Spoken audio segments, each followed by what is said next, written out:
Hi everybody. So we have been learning about how books are arranged in the library. And last week I taught you all about the Dewey Decimal System, which is a very old system that libraries use to arrange their books. And mostly for our libraries, we use the Dewey Decimal System for nonfiction books.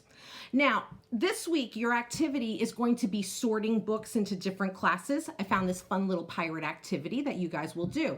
But I wanted to explain 3 of the different Dewey classes because what gets confusing is that 3 of the groups have to do with science. We have the 300s, which is social science or, science of basically society and how cultures exist and people live. And then we also have the 500s, which is natural science, which has to do with the solar system and weather and plants and animals, things that occur in nature. And then there's the 600s, which is applied science. And I explained that last week that is science that has to do with humans. Okay, so that might involve health, that might involve technology, robotics, transportation, even pet care and cooking goes in that area. Okay, so those are 3 different types of science. And they're 3 different areas of the library. So what I want to do is this week, I want to show you 3 books that are from a series. And these books, even though they all have to do with science, actually would go in the 3 different categories that I just explained.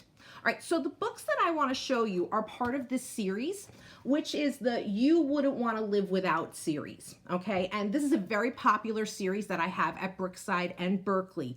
And I really like these books because they're nonfiction, so they give you a lot of facts. You can learn a lot of information in these books.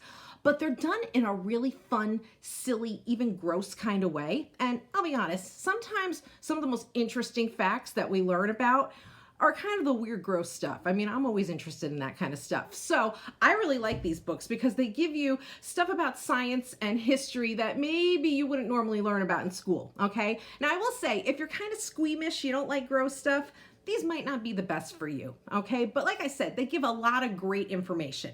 All right, so I want to show you about how they are in different parts of the library. So this first one that I'm showing you, this is You Wouldn't Want to Live Without Clean Water. Now this one's written by Roger Canavan and illustrated by David Antrim. This series actually uses different authors and illustrators for their books.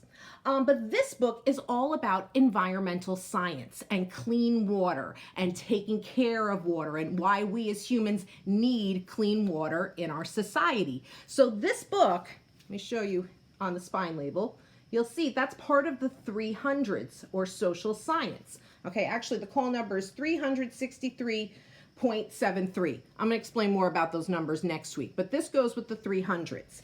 Now, with these books, they're all set up the same way.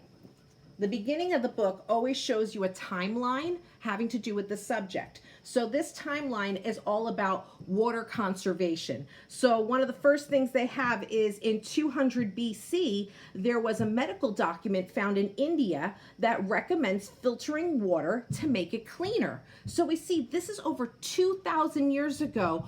Already society started understanding how important clean water is. And then it takes you through time about all different things that have happened about clean water. And then inside the book, we get a lot of facts about water. We get where does water come from? How long could you go without water? I mean, that's something people often wonder. How does clean water keep you healthy?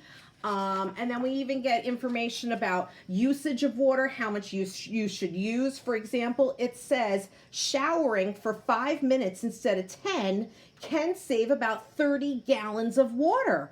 Now that's pretty interesting, okay? If you cut your shower by 5 minutes, you will be saving 113.5 liters of water.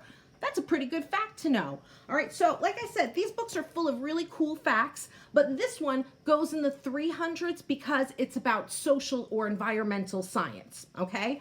Now, on the other hand, this book, You Wouldn't Want to Live Without Fire, this book goes with natural sciences or the 500s because fire That's something that occurs in nature, okay? Humans, I mean, we use fire, but fire is just a naturally occurring thing, all right? And we see in this book, again, we get a nice timeline at the beginning, but the beginning of the book tells us all about how important fire is for humans, okay? It says, how would you survive without fire, okay? We use fire for light. So this is all about how man uses fire as a light source and how important that is. Here's about how we use fire for cooking. Also very important. We'd be eating raw food all the time if we didn't have fire to cook. And we even get about how we use fire for heat, okay? And we also get some tips, okay? Like fire heats your water, making it easier for you to keep yourself clean, okay? Just like when we take a bath or a shower, most of us are not using cold water, right? We're using hot water, which is heated up using a heating source. In the early days, that source was fire, okay? So fire is so important to us as humans, all right? And in the back of these books, what's nice is we also get a glossary, which is also known as a dictionary. So a lot of the terms or the words that we're learning in this book, they give us a nice area where they define all those words at the end. All right, so this one is natural science because it's about fire. All right, the last book I want to show you is You Wouldn't Want to Live Without Antibiotics. Now, this is about medicine or health. That goes in the 600s, which is applied science. All right, so this book is all about the history of medicine and antibiotics, which are a very important type of medicine that we use when we're sick. All right, and we see at the beginning information about germs and early ways that early types of medicine they used to use. This page is really interesting because some of the first types of antibiotics that we discovered actually were found on mold. I know that sounds really gross, but yeah, mold is where some of these medicines originally, or where they grow. And that's in some ways how we discovered penicillin and some of the other medicines that we use. So all of that information is in this page here, and it's done in kind of a fun cartoon way. So I really like these books. I think that they're a great way to learn about science and about the world around us and about history, but it's done in a fun way that I think you guys are going to enjoy. All right, so like I said, each of these are in a different category. So this book is, if you see there, it's 615.3. So like I said, this is medicine. This goes in the 600s with applied science. This one is 541. This one is fire, which is nature. That goes with natural sciences or the 500s. And then I already showed you this one about clean water. This is about social science or the environment or our society. So that goes with 300s. I know it gets a little confusing, okay? With the activity I'm giving you guys, just guess. It's okay. If you make a mistake, no problem. I just want you guys to understand how librarians like me put books in different places. All right, guys, have a wonderful week.